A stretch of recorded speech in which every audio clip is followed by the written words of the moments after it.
Hello, everyone. Welcome. Okay, how many people here have been to a live podcast taping before? A few. And especially like there's bright lights, so really, if you're in the front row, you're a few. After that, you might have all seen one, but I can't tell.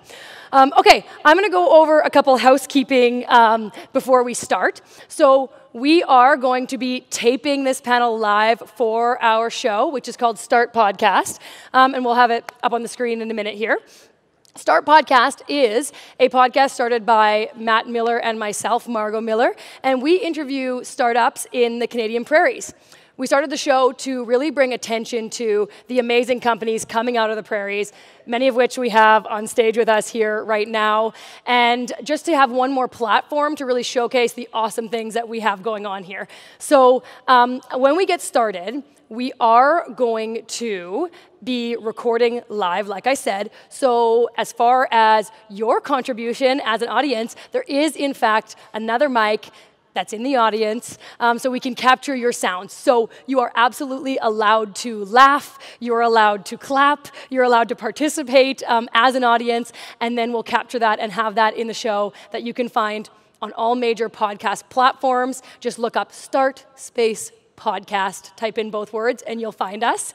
And so we are going to run the intro in just a minute, and when we do, we'll launch right into it. You'll hear us kind of go in. After I do a little introduction of all of our panelists, I'm going to welcome you, the audience, and then you're all allowed to clap. So I'll do one of these. Let's practice. Welcome to our audience. They did so good, first try. Okay, is everyone ready? Audio, let's run the show.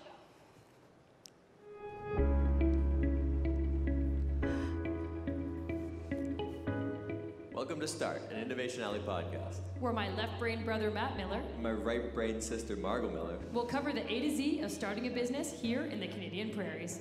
Within Innovation Alley, we believe that the biggest and brightest ideas can come from anyone, and with a little support, can grow into businesses that stand on a global scale. And we're here to show you the proof and provide the resources to help you start. Each episode, we talk to founders of Manitoba startups to hear their stories of success, failure, and lessons learned. If you want to stay in the know about inspiring local entrepreneurs, or if you're looking to create a business yourself, be sure to subscribe to our podcast, Start. Welcome, everyone, to this unique episode of Start Podcast. First things first, we are missing my co-host Matt Miller today, as he is getting ready to head to Australia to work on the design of a hydropower generating facility. And yet, that is not the most exciting news we have, because we are in fact recording this episode today live in Winnipeg, Manitoba at Disrupted. A tech, woo, yes. So Disrupted is a tech conference that is about the future of work and how humans are not just going to survive, but thrive in this age of disrupted technology. And so with us today on the show, we have 4 absolutely amazing guests from tech companies that were founded in the Canadian Prairies. And so I'm going to tell you a bit about each of these companies, so listen carefully to this part, and then we'll get right into it. First, I have Chuck Loewen. Chuck is the founder of Online Business Systems. They're a company now of about 350 employees between Canada and the US. They're North America's leading digital transformation and cybersecurity consultancy. So, in other words, they're a business and IT consulting firm, and they have very sophisticated cybersecurity offerings. They are also currently ranked the 5th of the 50 best places to work in all of Canada.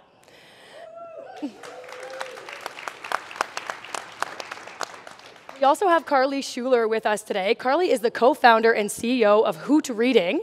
They're at about 46 employees, and some of those are teachers that are temporary workers with them. We'll talk about that in the show in a minute. But they're a cutting-edge international ed tech startup. And what they're doing is providing one-to-one online tutoring that connect kids to skilled teachers in order to practice reading over video chat. And Carly, by the way, holds a master's in tech, innovation, and education from the Harvard Grad School of Education. Next, we have Wade Barnes. Wade is the CEO of Farmers Edge. They have surpassed 600 employees now, most of which are in Canada, but they also are in US, Australia, Brazil, Russia, and Ukraine. And they are a digital agriculture and data solutions company. They're working on precision agriculture, helping farmers grow more precisely by using innovative farming platforms, and they leverage a lot of data science and artificial intelligence, and are also currently on Forbes' 25 most innovative ag tech startups list.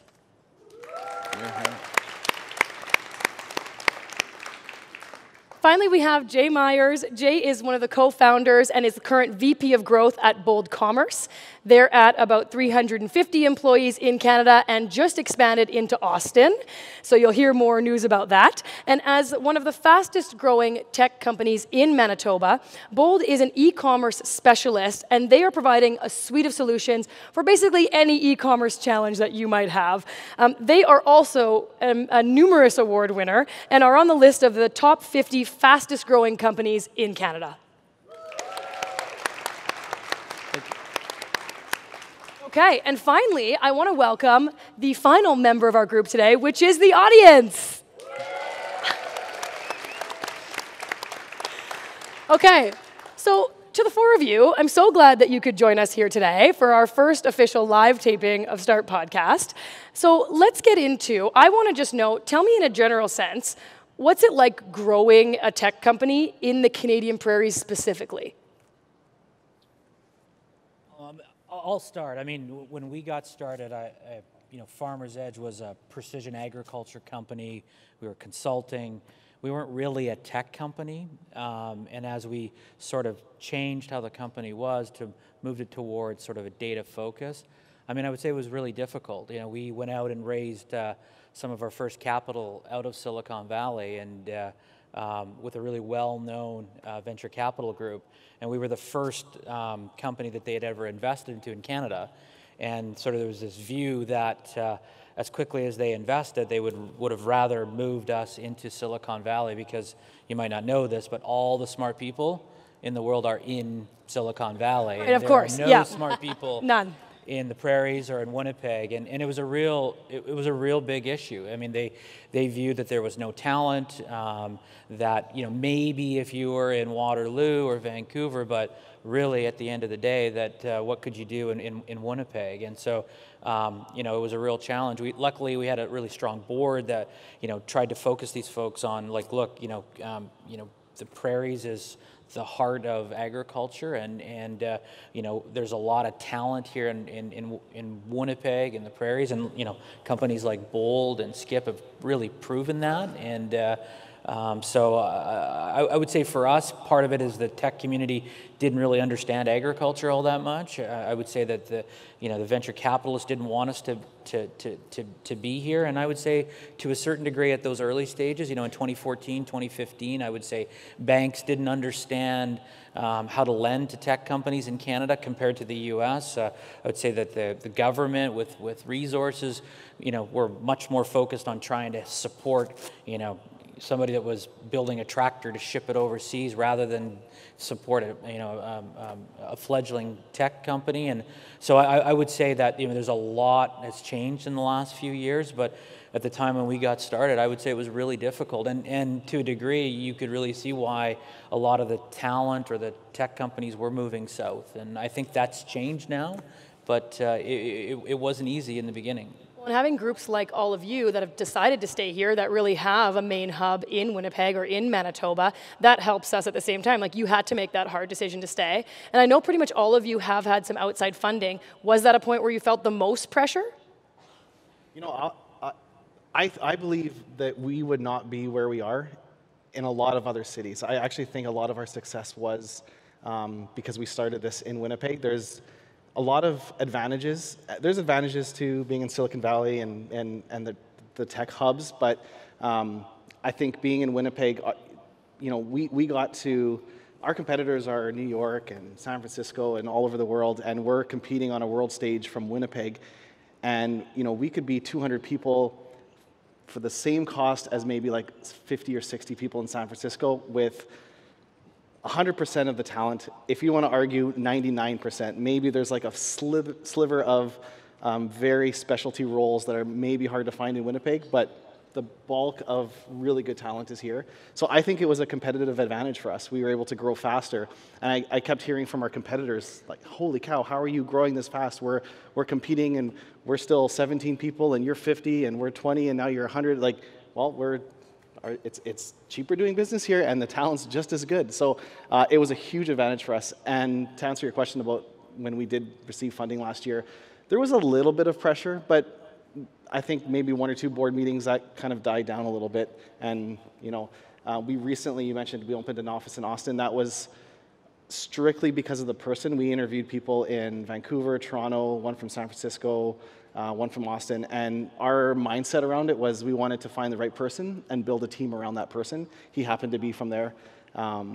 But like our hub will always be Winnipeg. That'll be a small extension. So I mean, I think it's changed a lot. Like in 2014, when we raised that round from Kleiner Perkins, there really wasn't a venture capital, tech venture capital group in Canada. Like Georgian Partners was just sort of coming on the scene. They started to do some deals, and round 13 was just sort of coming on the scene, and there wasn't many. Today, there's a lot more, but at that time, I mean, if you wanted to raise money, you had to go south to really find, because there was just so many of them. But again, today's a different day. They're starting to notice now. And if you take nothing else from the show today, we had Jay just say that being in Manitoba with your business was a competitive advantage. And I think we need to remember that locally often, right? Because it's easy to hear all these stories of tough and difficulties here, but you guys are great examples, and that's a great quote from you, Jay, so thank you. Do you ever get the issue, though, when you're trying to win a deal, maybe that they say, well, where are you based out of? And you say, Winnipeg. Yeah. Where's Winnipeg? Like, do you ever feel that that they look at you if you're trying to do a deal with somebody in London or wherever it is, and they go like, well, there's no, like, that's not a tech hub. This will sound crazy, but when the Jets came back, that actually helped that. I'd agree. Yeah. Like that was an opening conversation. We could be talking to someone, they heard about the Jets. And when we had that playoff run and everyone was on the streets, that was like the beginning of, the little 5 minute of everybody banter in the sales. Yeah. That honestly actually put us on the map. Like, now, Chuck, you're in the U.S. too, and across Canada. Have you run into any of this? What's it been like for you scaling and growing? I'll just comment on the Jets thing. I was during the playoff run in Hoboken, New Jersey, and a bunch of us are watching the Jets game on TV, and a guy came up to me and says, "Are you guys actually from Winnipeg? I want to shake your hand. I've never met anybody from Winnipeg before," and so it was super exciting. Did you sign his an autograph? Well, he didn't ask that far, but had we won the cup, probably would have come back for it. So, we started in the mid-'80s. That's a long time ago. It's kind of a different era than some of the others. And venture cap just wasn't something we even thought of, and it just wasn't available. And so you kind of, did it the old-fashioned way of however you could just, constant trend was how to get enough money to make payroll because the future looks so good, but you got to get through the short term to get to the long term. We've hired just countless people from University of Calgary, from University of Saskatchewan, from U of M, and they are rock stars. Like you can compete with that caliber of anywhere else in Canada or the US. About 16, 17 years ago or so, I was at a conference in Silicon Valley, and one of the VP of HR from eBay was speaking. And he said, oh, what a gong show it is to be do business in Silicon Valley, because they couldn't attract staff because they weren't the sexiest thing. And he says in Silicon Valley is you have more stock options or you have a better story, and your staff just leave. And I thought, oh my God, thank goodness we're not in Silicon Valley. Right. And so it's a different kind of pressure. Yes. And that is interesting. And Jay, you mentioned too, like you've found amazing source of talent here. You guys have recruited internationally and done different things, but people are willing to come here, and there's a lot of good talent already here. But so in general, across the board, as you've scaled, and Carly, you guys are like 6 full-time employees, but you have to hire remote teachers for your platform, right? How are you finding scaling from the people perspective, the people side of things?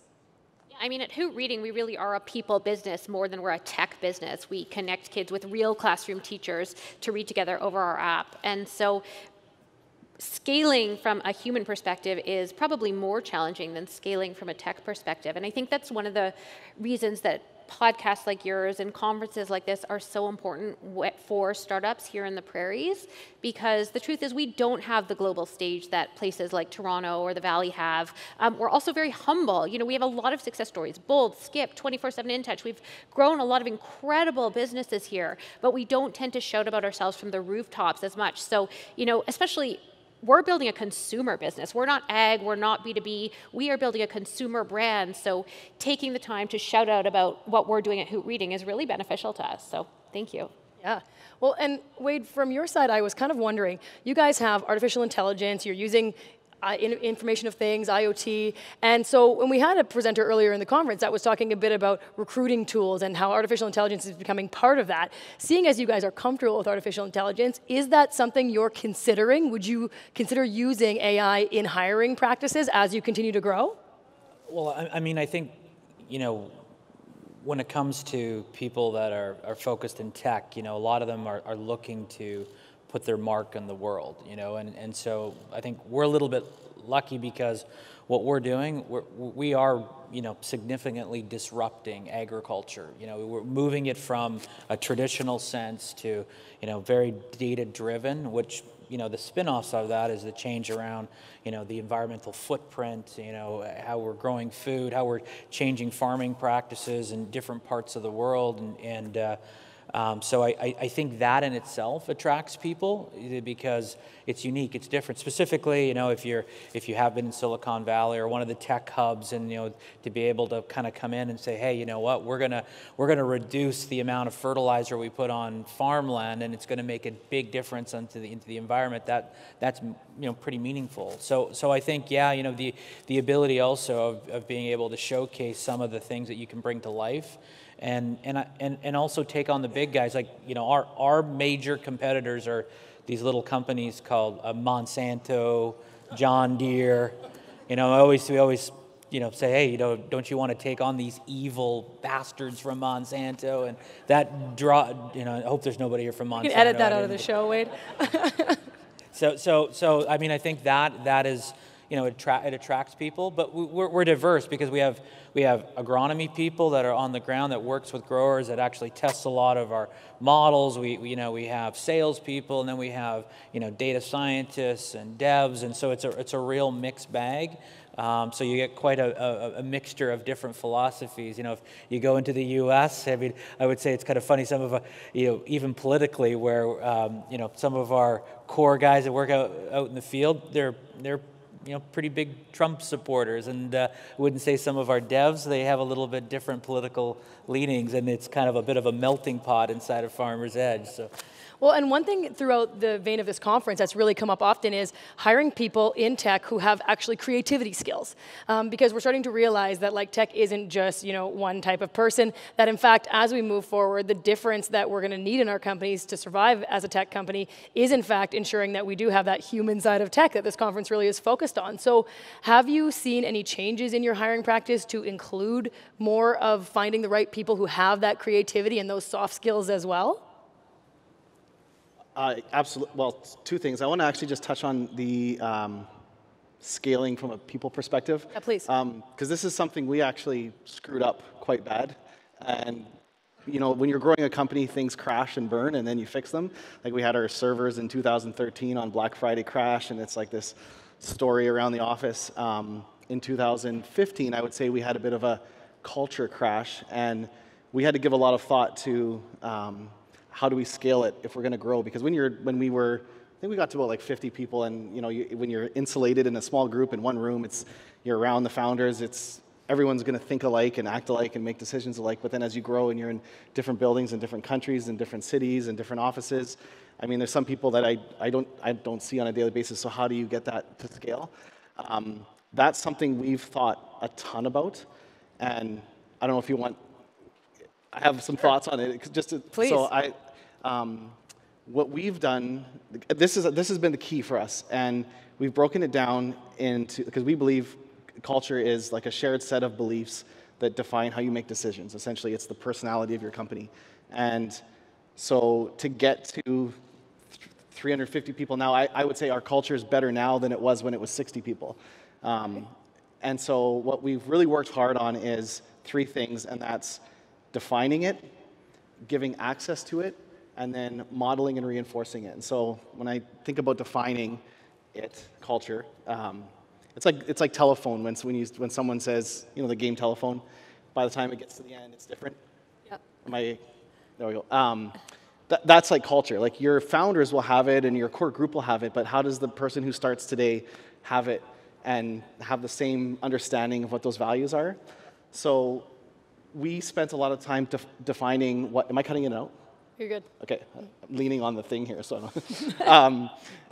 So like you know, every company has kind of like core values of what they believe it might be. Innovation's a value, or respect is a value, or learning is a value, or whatever it is. And then they define that a certain way. So if you take respect, for example, respect might mean treat others kindly and value all ideas the same, let's just say. So that's how your company defines it. Another company might define it differently, but that's your cultural definition of that term. And so you need to have a cultural definition, what it means, and then give access to it. So on a daily basis, how is that worked into your we call it our builder's code, but it's like, it's in our one-on-ones, it's in our annual reviews, it's up on the wall. When we give wow cards on Fridays, it's because they represented a certain trait, like it's in everything. And then modeling and reinforcing it. This is something that I was thinking about this the other week.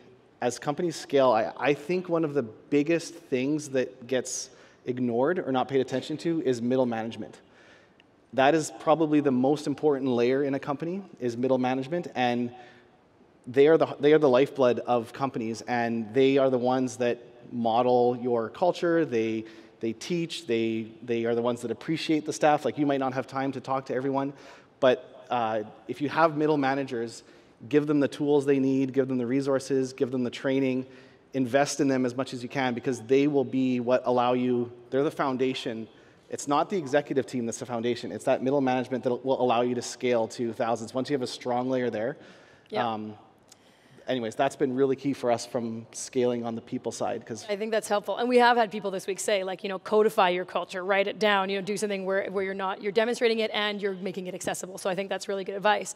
Chuck, one thing I read in some notes that I got about you guys in advance of this is that one thing that you try and do at Online Business Systems is really to treat everyone, including your team, clients, like friends. But I kind of wonder, how do you push that down or pull that up? How do you make sure that everyone in your company is treating people like friends?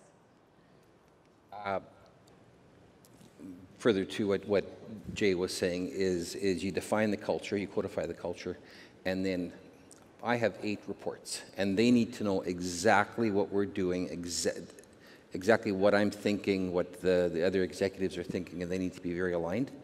And then together with them, we push down to that middle layer. And they need to know that, I don't want each of them to know, or I want each of them to know, or to think, what would Chuck do? Not necessarily that they need to do that, but at least to know me well enough and to know our company's beliefs well enough, so that they can say, good, Chuck might do this, but this is also aligned and this is the way I want to take it, and totally respect that. And so, to treat people like friends is let them make sure they understand the culture, what we stand for, and then make sure that they know we have their back always, and help them. We have a goal of ours is to give each person a great, rewarding career, and so we have career mentors assigned to each person, and our people move from one area to the other and so on, but where possible, their career mentor stays consistent and always guides them, and so these people feel like this is a family, they belong to something. And that's how you kind of treat them like friends. And a career mentor sounds like a great idea. And if you remember when I introduced Chuck, I did mention that they were most recently ranked 5th on the 50 best companies to work in Canada, and that's a very high number on that list to achieve, because you guys have been on it before at different numbers. So obviously what you're doing is working here. Carly, I wanted to know from you too, you've got 40 or so currently remote employees and growing. So do you have an idea of how you're going to make sure culture is passed to these people that aren't in front of you every day? Yeah, it's a great question, and it is a challenge that we deal with. I think one interesting thing about us is Hoot. I mean, we're smaller and we're younger than you guys up here. We've only been around 18 months, but when we started, we're ultimately a marketplace, and who our supply was going to be for teaching, we could have gone a lot of different ways. We could have gone with teachers. We also could have gone with EAs. We could have hired, university students and trained them on how to teach kids, and ultimately we decided to go for real classroom teachers, and that means that everybody that we hire to be a Hoot reading teacher is actually a teacher. They work in a classroom every day, and I think that alone, even though it makes our product a little bit more expensive, has been huge in defining the culture of the supply side of our marketplace. And then they know they're part of something too where they can trust the other teachers because they know there's a certain level of criteria with what they're participating in. That's right. Okay, I want to talk about actually the culture itself now because we've talked about scaling and how you do that. So, I know for a fact, Jay, that you guys have ping pong tables, you've had beer, since you were in Ile-des-Chênes, you had this kind of stuff, beer kegs and things like that. You moved to the city, you keep that as part of your culture. There are examples in the city, though, of companies that you walk in there and they say, if you want a job here, by the way, that's not our environment. We're not that kind of tech company. But that is kind of the sexy, cool way when people think about working at big, interesting tech companies. So has that made a big difference for you guys? Was there ever a point where you thought, actually, maybe we don't need this, time, or the profit for value, as far as what or cost for value, as far as what you're contributing to that? You need ping pong tables to have a successful software company. Quote that. All right, interview done, yeah. It's interesting that you asked that because I'll just say this, that yes, we have a lot of fun perks. That's not culture. So that's like the gyms and the VR rooms and the catered lunches and the beer kegs and whatever. I see that more as appreciation. We're doing some more cool things this year. But it's absolutely not culture. And that's one of the things we tell our staff day one. We'll do the best we can to have fun perks in the office. Never mistake that for culture. Culture is, like you were saying that you have 8 people that kind of march in the same beat as you. You can walk in a company and I can tell you in 2 seconds if they have good culture or bad culture. I can ask someone, hey, can I do this thing? And if they have to refer to a policy book or they aren't able to answer the question without consulting a manager, they have bad culture. Culture is when, in the absence of managers or leadership, you have strong principles that can guide your decisions and you can operate. And it sounds like you have that with yours, and to us, that's culture. Principles over policy, so you can, and then it's your whole shared belief system. But I will say this, there's a lot of data that happy employees do better work. So it's not culture, but I do think it's important. I do think it's important to have ability. There was a study that a university did that happy employees are 12% more productive, and actually unhappy employees are 10% less. So that's a delta of 22%. And there was a Gallup poll they did of 142 countries that 63% of employees in North America say they are not engaged with the company they work with. 24% say they're actively disengaged. And only 13% of employees currently in North America say they are engaged with the company they work at. So it's not just important to have a place where people enjoy work. It's a strategic business thing where people do better work. It's a competitive advantage because really your people are all you are. And so it's not culture. We make sure people don't get that wrong. But I'll say this. The catered lunches that we do every day is the best investment you can ever do because I can't tell you how many times our calendars are full and someone wants to meet and they just say, oh, well, we'll grab lunch together. And we go and we have lunch because it's instead of eating at your desk or eating out, it's probably the most productive hour in the day cross-departmentally. If I want to go and talk to someone, you go and you sit at the table with them. Or yeah, I've experienced that before too. That is great. Yeah, Carly, I think you wanted to jump in here. I want to give you a little bit I'm going to rib you a little bit. You said we could do that. So I love what you guys are up to, obviously, and I think ping pong tables, I have nothing against them. But I will say that there are a whole lot of corporate perks that are not looked at through a diversity lens. So most perks, gyms, ping pong tables, video game rooms, those were all great when I was in my 20s. But as a company that was founded by 2 40-year-old moms, suddenly those things that were perks and were fun actually tend to disinclude you sometimes from a culture. And again, I have nothing 100%. wrong with ping pong tables, but we're announcing a really sexy project with a tech company in Toronto who is offering Hoot reading as a corporate perk to show their employees that they care about their children, they care about literacy. Yes. And so I think, again, if you want to have a diverse culture, perks are great, but make sure you have perks. It's good to have ping pong tables if you want people who like that, but also make sure you have perks that are maybe for the working mom who might want something else. Yeah, that's really good. Yeah. Thanks, Carly. Okay, we are going to do something fun now. This is called our speed round, and if you've listened to our show before, you will have heard this one, and we're going to do it still here live today. So, how we do this is I ask some rapid fire questions, and our panel answers with one word or a few words in a relatively quick manner. So, are you ready? Good, okay. Question number 1. Describe your business in one word. Chaos. Growing. Evolving. Adaptable. Describe yourself in one word. Chaos. Disorganized. Consistent. I try to be authentic. What do you suck at? Chaos. I think I used disorganized, which was my answer for this question. So, see, disorganized. Operational management. I suck at hard conversations, Okay. but I'm working on it. Good. What keeps you up at night?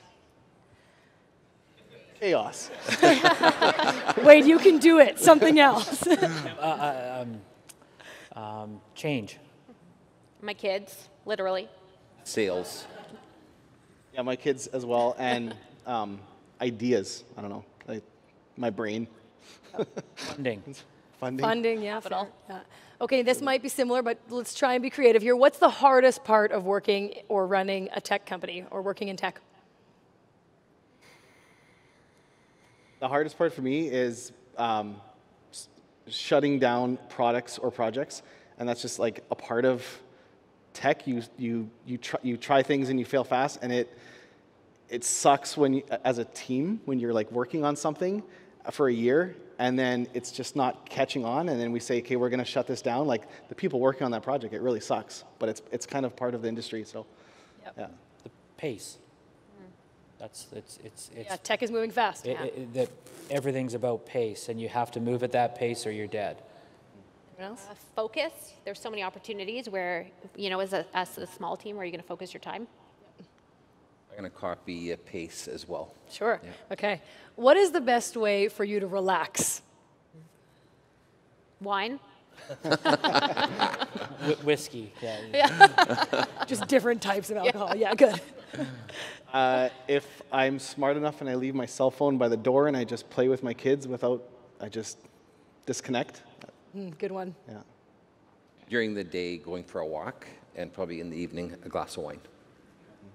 Yeah, I think when you're at a computer all day, right, we forget to like get up and do that. Okay, last one. How will tech improve the future? One word?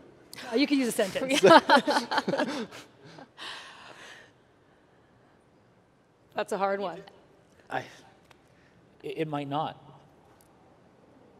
Oh. Interesting, Wade. You know, at one of my classes, you mentioned I went to the Harvard Ed School. A teacher said that the greatest uses, one of my professors said that one of the greatest advantages of technology is to bridge distance and to bridge time. So when you look at education, for example, you can bring teachers into the homes of kids that they otherwise wouldn't be able to be at. But ultimately, it's still the teachers, it's still the humans. It's just using tech to sometimes bring humans together. Yeah. I mean, I know in agriculture, all the things that we do and create, you know, it's going to create better efficiency, better for the environment, but it's going to create larger farms, right? It'll be a more corporate style culture of agriculture 30 or 40 years down the, and, you know, coming from the farm, I do at times think, is that a good thing or not? I don't know. You know, I know there's no changing it. You can't not do it. But in the end, 50 years back, will we be better off where we'll be in agriculture, where it's very focused on tech? I think the jury will be out on that. So, In most cases, it levels the playing field and it moves it from capital to almost everybody can participate. And so I think there's obviously some outliers and some places where the very wealthy will be able to exploit benefit of tech more than others, but it's a leveling of the playing field. Yeah, eventually. I mean, we have a program at Tech Manitoba about giving classes to low-income and underrepresented families who don't know how to use computers at all. So currently it's actually a big divide. There's a big digital divide. So you're right, eventually it could be leveling, and you know, for the education perspective, and there's ways that we can use it to bridge that gap, but in some ways it's actually creating a bigger gap. So it is an interesting conversation, right?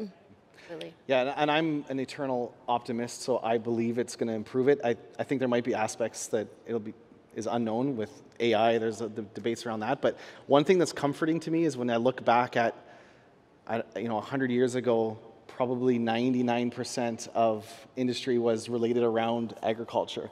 And when that change, that shift with big machines, everyone thought, well, what are we going to do now? But now it's like maybe a couple percent, but we're okay. And 100 years before that, industry was around something else. And so it will replace, it will enhance, but we'll be doing different things around it. So I don't know what that is yet, but I'm optimistic it is going to be net good. I just, in where I'm going is that people in the tech community always say, as we bring AI in, as we do all these things, it'll be better. And I always like to say to people that it may not be as good as you think. We tell ourselves that. So, but I'm like you, I'm an optimist too, and I think it has to be better. But we also, there will be some negatives to it too. It isn't going to be all But perfect. it's gonna come down to the people like us and like you, the people who are working on the stuff, right? Like it's what you do with the technology that matters. It's not the technology itself. Like at Hoot Reading, originally our service was sold to families, and very quickly, Maya and I sat down and said, how are we gonna get this into the hands of kids who can't afford it? And so we rolled out at Boys and Girls Clubs across Canada, funded by Spin Master Toys as a corporate sponsor. Great for kids, great for our business, double bottom line, social impact and financial impact. And when you can grow a double bottom line business, then I think that ultimately tech will be used for good if it's part of your bottom line. And that was, when you talk about people like us or getting the right minds in the room, part of the big conversation now is also, though, about ensuring that there's enough diversity in the room. So, you talk about artificial intelligence and things that are being created, and if they're only being created by one kind of person, this gap we're talking about could get bigger for others. So working on software and artificial intelligence, some of the other things that all of you, have in your products, is that something that you've been conscious of? And if you have you noticed a difference in the quality of the product by having those diverse minds in the room? And, diversity from all senses, culture, background, race, gender, all the above. Well, we're fairly diverse as it is. So, I mean, like on our C-suite, 50% of our C-suite are females. So, we have kind of a rural urban divide that so most of our devs, I would say most of our data people are from an urban center.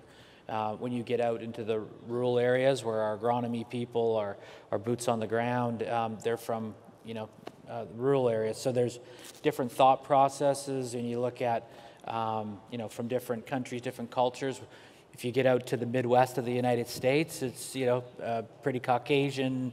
When you look at our dev group, it's probably from every different country that you can think about. So, it's for us, it's sort of unique that way. But our business is a little bit different because we touch the end user, and while we're also building the products. And I wouldn't say that some of the people that are building the products have any type of connection to the people that are the front line because they don't have that connectivity. We have to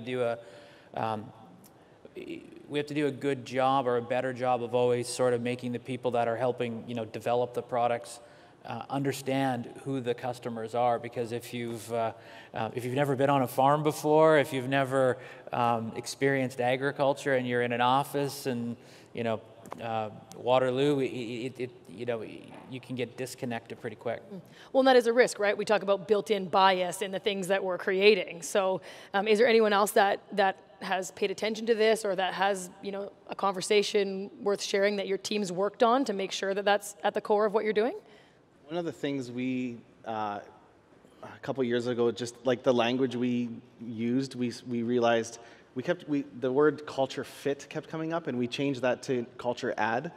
And looking at it through a different lens, like it's easy to get into this mindset that like this is our culture, this is what we are, and you have a super good point. Like, so now we look at what adds to our culture, shared values underneath of it. But this last year we went on 4 different recruiting missions to different countries: South America, Europe, Germany, Brazil, France, and they come over in waves. It's always been about like 10 or 12 people. We meet them at the airport with a big sign and put bold hoodies on them. And some of them have never been to Canada in their life before, and they come over with their families and their kids. And having their views on things and the way they think and approach problems and discuss, and it's been a huge benefit and game changer having those diverse people there. Yeah. I mean, for us, it's easy to think of yourself as being, oh, we've got diversity covered. We're 2 female founders, one of whom's a visible minority.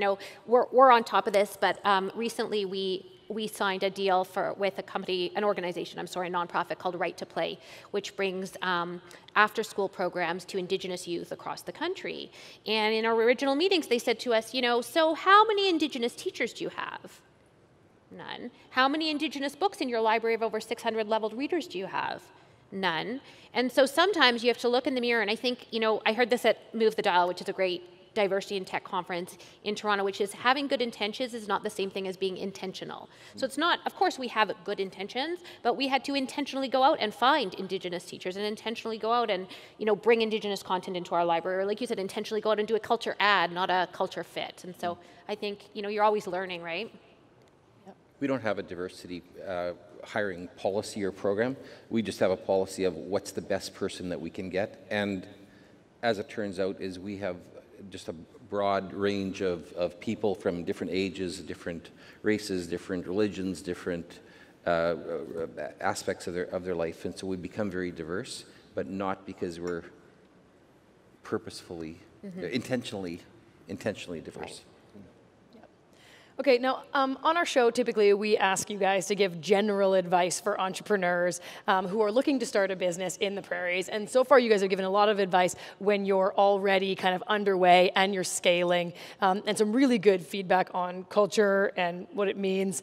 But can you tell us, like in general, what would be some advice you would give to an entrepreneur or like a really early phase startup who is here in the Prairies and looking to kind of get things going? I would say make sure that if you're going to raise capital, that first venture capital group you pick, you're really careful with. You want to make sure that because that really sets the tone to where the company moves. Those would probably generally be your first board. They'll try to influence a lot of where the company's going to go. And sometimes if you're a small startup, you don't necessarily, the VCs will come in, they'll pitch you, they'll bring in the big partners, and then all of a sudden you get sort of the junior guy. And sometimes the junior guy is well educated, or he's a excellent finance guy, or he comes from Stanford, but they've never really run a business before. They've never really been in the fight, and I talk a lot about chaos, but I think one of the things is you have to be able to embrace chaos. And I find a lot with some of the venture capital group, they come in, they see it's interesting, and then once they invest, they want to change you. And it's this constant battle to, what makes you who you are, what makes you unique, what drives this is because you are different. And at the end of the day, you don't necessarily need to be professionally managed, and you don't have to essentially, conform. And I think if you find the right venture capital group that's got some history, that's been around, that's worked with some startup companies, then you're away. You get the wrong one, it could destroy the company. Well, and Jay, you guys lasted a long time without taking outside money, right? Like 8 years? Yeah, that's amazing. Good. Well, I actually think we're in Winnipeg, we're in the Prairies, knowing where you are and you leveraging the advantages that we have here is, I can't tell you how many times I've heard from investors and all over the world saying, holy cow, you built a profitable company from day one, like no investment, nope, not even a bank loan, nope. No line of credit. No, we just. But what does we that just mean, work. Jay, when you say, like, use what we have here? We have amazing tax credits, resources, like leverage every grant and tax credit you can, because that's free money and they don't need a board seat and they don't get a percentage of your company. You got to fill out a couple forms, but so leverage all of those advantages. We have great organizations here. Like, we didn't plug into them early enough. I think we maybe were like 30 people and we just had our heads down and out nailed the Shane and we're just working. And then all of a sudden, thankfully, companies like New Media Manitoba, I think, was the first one that ever reached out and like, hey, what can we help you with? And then it was like all the others, and we're like, wow, there's great resources here. I think in like San Francisco, they don't have maybe all that, but they have a really strong investor community. So let's just realize what we have here and leverage it. And the things we have here are really hardworking people that are loyal. A couple of years ago, Facebook had one of like the best employee retention rates, and it was 1.2 years. Like that's not good, but that's what's considered good out there, because they look at working at different companies as that's how they move up the career path, right? They don't find a company and stay at it. That happens here too, but it's generally longer than that. So you're able to go deep with people, go long, build great things, and be super competitive. So I think leverage that, and then by all means, like, raising is good. We just raised last year, and it was because we felt we were putting gas on the fire, not starting the fire, and that's how we kind of said, okay, we feel comfortable with it. So. And Carly, having been 18 months, so you guys have recently been through this like early growth and being a startup. Do you have advice that feels fresh from having just kind of been through it? Well, I would just, I don't know if this is fresh. I would really reiterate on what Jay said. Like, the tax credits here are amazing. The grants are amazing. I think just take advantage. You don't have to go raise, venture capital or even raise capital at all to start a company, especially here. So try and do non-dilutive funding if you can, and look to creative sources like that. I can say two things. One is I meet these young founders, and they're so excited about the tech. It's tech, and they need to be equally excited about the sales and the marketing and the business side. And often those things are kind of afterthoughts because they get so jacked about what they're trying to do, and there needs to be a way yet to monetize that and so on. And then other advice I gave, while it's not, well, I'll say it's important to get advice from learned people like the group here, is talk to people that tried and didn't make it, and find out what they didn't do. I mean, there's a large element of luck definitely in our business, but there's no shortage of hardworking, smart people with ideas that are willing to do whatever it takes. But then talk to those to say, okay, you did this, you invested, all of your savings in 5 years of your life, and it didn't work out. Why didn't it work out? And try to learn as much from those as from us. Yeah, I think talking about failures has become something really popular now, right? There's events all about that, F-up nights and different things that happen so that people can showcase that, and it's kind of like a moment of pride now.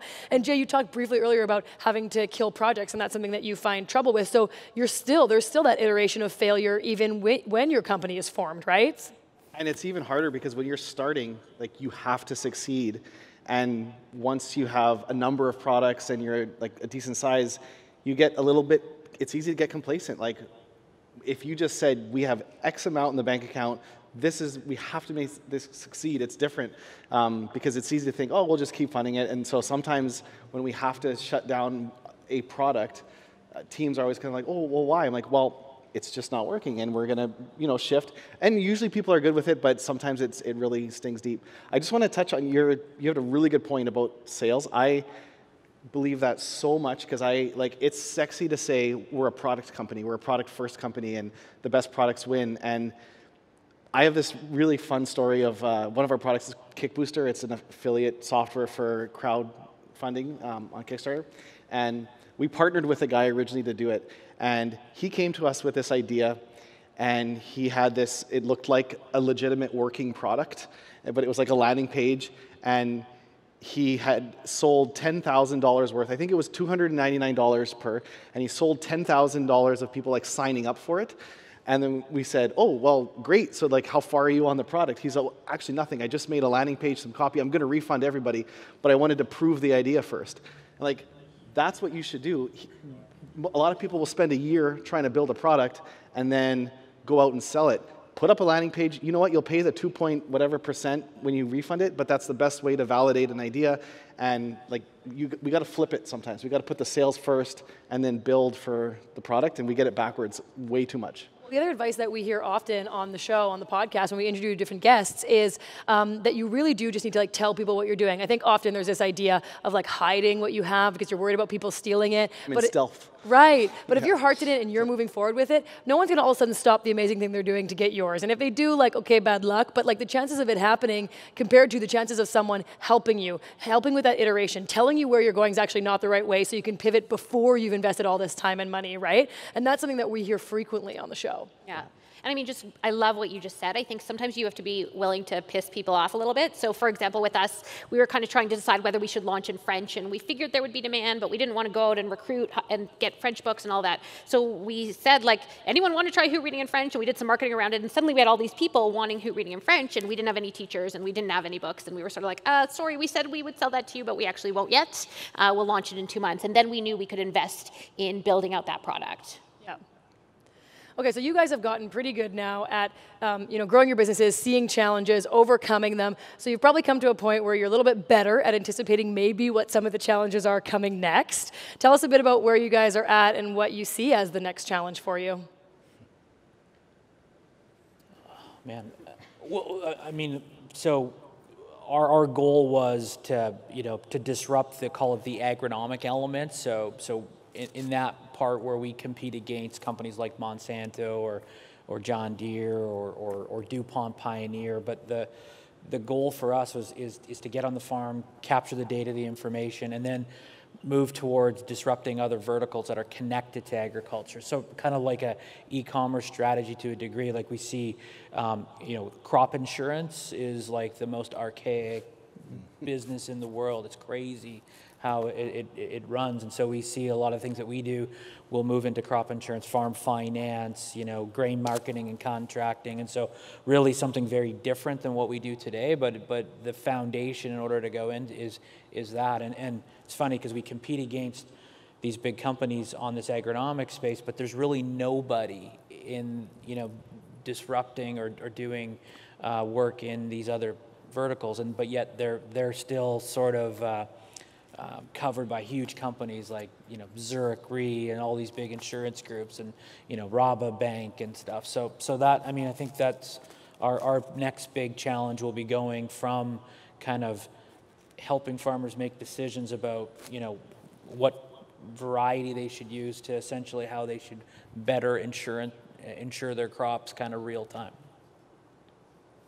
We're 100% focused on growth right now, so really building our brand and getting more people to know about Hoot Reading so that they will then use Hoot Reading. I actually don't think that's our biggest challenge, though. That's just marketing capital. Ultimately, our challenge is growing the teachers to meet that growth, growing the teacher side. And when we started, it was literally my or my's kids read with every teacher as part of the interview process. Now our teachers' kids read with every teacher. This is not scalable, so figuring out how we can scale from the human side and keep the quality where it is something that we think about a lot. I think our challenge is we've grown consistently to the point where we now view we have a solid foundation. So the question is, can we now scale aggressively from this foundation? And so that'll be our challenge. I think for us, this is a little bit abstract, but we know exactly where we want to go, like I would say 5 years from now. So we have a compass, but not a map, and making the right decisions as we go to navigate. Like we know where we want to go, how we get there is a different story. And that's something I think is our biggest challenge and our biggest opportunity, but getting there in a way that works in all the ecosystems we play in, with all the partners we play with, different technologies. Like we have to navigate a lot of, we're partners, but we're frenemies with different partners. It's an interesting space being in tech. It's like you have Apple and Amazon, they work together, but they also this. And so we have a lot of situations like that we have to think strategically about. And then just on a daily basis, like, what do we say no to? What do we start? What do we stop? What do we continue? Being smart about these decisions. Like, that's really what I think our biggest challenge and opportunity is now. Is that something that you guys have all kind of focused on over time? There's a lot of people that talk about kind of having these yes/no lists, even individual humans, you know, of things that they are prepared to be as part of their personal brand. Like, you know, I wouldn't want to be affiliated with smoking, even if it's, you know, if there's a big contract or the partner's willing to give us a lot of money because we don't believe in that. Have you kind of made those lists of yeses and nos of things that you would be willing to partner with, or is it just organic and it's developed over time? Well, ours are technology partnerships, so it's not. There has been some that we've drawn the line. There's definitely been ones that we morally we don't agree with. But like from a technology side, as long as there's mutual value being created by the part, but like they might be a competitor, but we also integrate. So there's always these weird dynamics because we have such a large suite of products. We have one that's competing, but this one isn't, so we want to integrate these, but it's a weird space because we're not a single product company. So it's not like we won't service companies that sell drugs or something like that. It's more like from a competitive standpoint, which ones do we work with? I think from our side, it's the protection of the farmer's information and data. I mean, the type of information that we get on a daily basis, we know, what the farmer plants, how much fertilizer he puts on, what his yields are. We know all of this stuff, which is pretty intimate. And so the farmer puts a significant amount of trust that we won't take that data and use it in a way that injures them. So as an example, if we were to take that information and give it to a grain company that could essentially trade against the farmer, but yet at the same time, the farmer is also very partnered with the grain company, and there's a kind of a unique experience. Like we have a very strong partnership with Richardson's, and Richardson's also have they are kind of the trusted advisor for the grower, and so when we go out and work with the grower has to kind of give permission to give his information to the Richardson agronomist to help him make decisions. But there's a really fine line, and we think in agriculture, there's going to be, a lot of big issues that are going to come from the data. And so, like today, when a farmer buys a brand new John Deere tractor, John Deere says that the information that comes off that tractor doesn't belong to the farmer; it belongs to John Deere.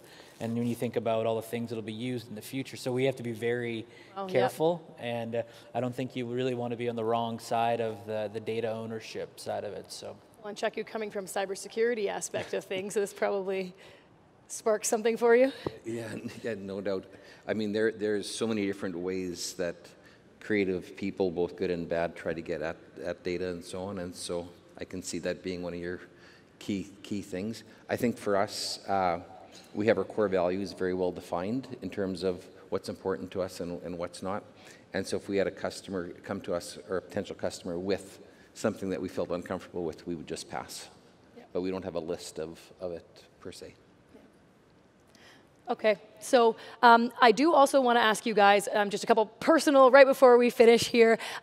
You are all leaders of these companies, founders of these companies. Personal growth, professional growth has, of course, been something that you've paid attention to. At this point in time, do you have any books, resources, a really cool app that you use to keep your time managed? What is that thing that you can tell to our listeners so that they can try and get some of that wisdom from you? I'll tell you the 3 biggest books that shaped a lot of stuff at Bold. Drive by Daniel Pink, and that's all about intrinsic motivation, what motivates people, why do some people do amazing work. Read it, it's really good. Measure What Matters, recently that's John Doerr, and he's all about OKRs, objectives and key results. That really helped us set a framework for how we set goals and measure them. And then not just us, but every single person at the company can now set their own goals, align them with a company goal. They can walk to work and say, I'm going to do this. I'm going to set my own goal. As long as it moves a main goal forward, it's very empowering for everyone to be able to have that. So that's called Measure What Matters. And then the other one was, Radical Candor by Kim Scott. I don't know, we read that a couple years ago, and I'm working on having hard conversations, and that book is helping me. So anyways, and I just read last week The Infinite Game from Simon Sinek. If anyone hasn't read that, highly, highly recommend it. Thanks, Jay. It's really good. Do you have any? I mean, I wouldn't say that of a book. I mean, the thing that probably has been the most helpful for me is, having really strong board members that I kind of lean on for. So I wouldn't say it is a book, but I mean, I'm pretty lucky. I have a former CFO of ADM and the former president of DuPont Pioneer, the former who's no longer on the board, but head of Agricor. So I've been just, that would be, lunch meetings with those folks or phone calls have been. Yeah, that's good advice too, though. Just don't forget to ask the people that you have around you, right? We've got great people in this room. We've got great people around us, and sometimes we forget to kind of extend that ask.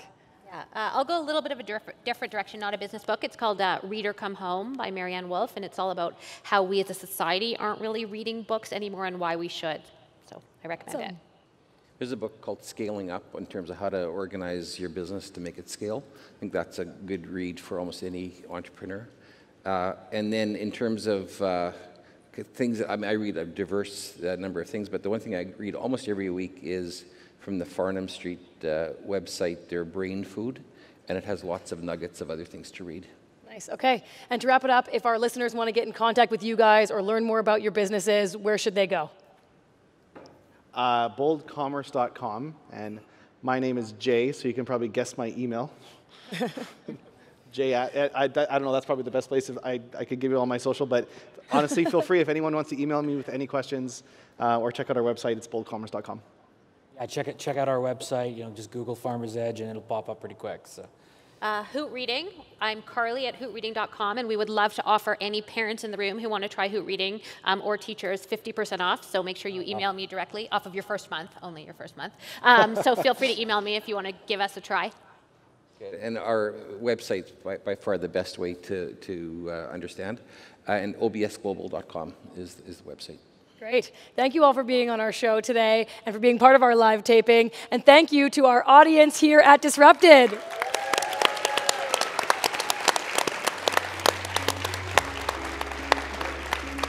That was great. If you enjoyed today's episode and want to learn more about our guests and the community, visit us at startpodcast.ca. Please be sure to subscribe and review today on Spotify, iTunes, or wherever you're listening. This way, you'll never miss an episode. Start, an Innovation Alley podcast, is produced by your hosts, Matt and Margaux Miller, with editing and graphics by Relish. The podcast is powered by North Forge and recorded in Winnipeg's Innovation Alley, Where the startup community is strong and thriving, and where we look forward to one day seeing you start.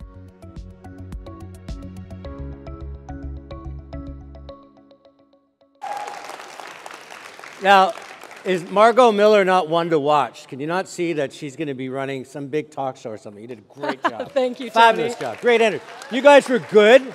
I mean, you only built amazing businesses, but your energy was fantastic. You guys were all fantastic. Thank you. I wasn't being disparaging. I was trying to make her look I could just feel the daggers. No, I wasn't really talking about you. I was talking about her. Okay, good. Get off my stage. Good. We're going. Note.